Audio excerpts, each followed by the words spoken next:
Hey everybody, welcome to the first episode of My Cup Makes Me Drunk, which is a video blog about liquor, beer, wine, hard liquor, pretty much anything that will get you drunk if you put it in your cup.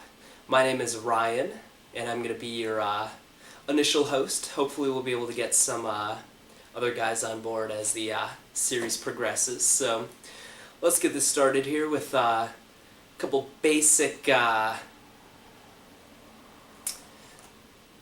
beer terminology or liquor terminology that you need to know before we really begin diving into the three beers over here.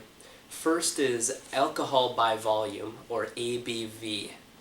Now this is a measurement of the alcohol as a percentage of the full amount of that beverage. So fruit juice, for example, would be like less than 0.1%, so it's got just a hint of alcohol in it, but not enough to get you drunk. Then we move up to like beers, which are anywhere from like 3 to about 12% alcohol by volume, which is in the range to get you drunk now. You know, if you're drinking 7, even 6, 5 beers a night, something like that. Wine, 6 to 15%. Little bit of a leap from beer. Vodka, 32 to 60%. Definitely a step up from those beers and wines. And absinthe, which is now legal in the United States. Wasn't for a long time, but featured in movies, TV, pop culture, stuff like that. That's 55 to 90% of that is pure alcohol. It's pretty surprising.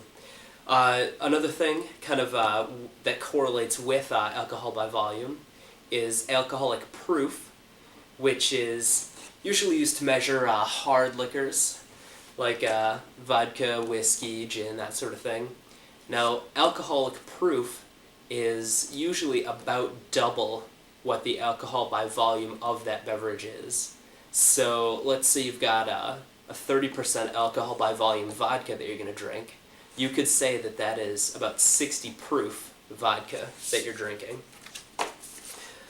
Let's see, what else? International Bitterness Units, or the IBU scale, is used to measure the bitterness of a beer, and it's usually a scale of about 5 to about 100.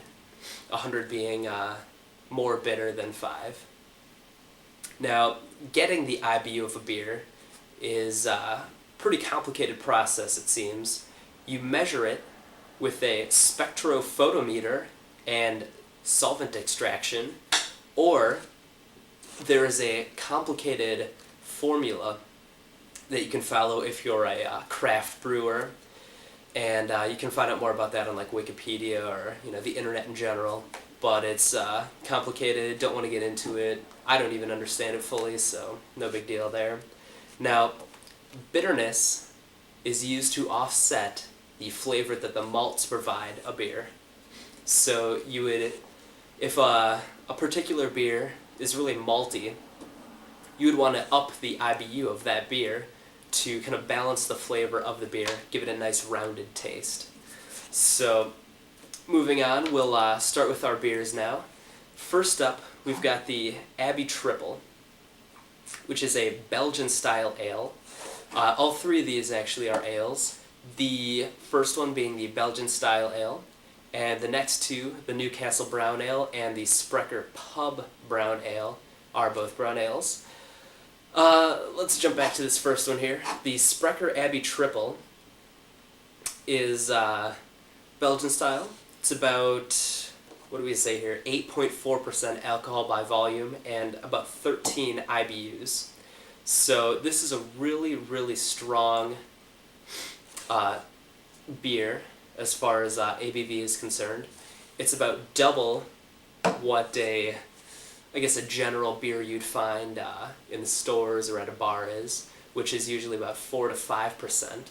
So let's give this a taste, see if there's a noticeable difference between, a typical like Miller Lite, Bud Light, stuff like that, compared to this Sprecher Abbey Triple.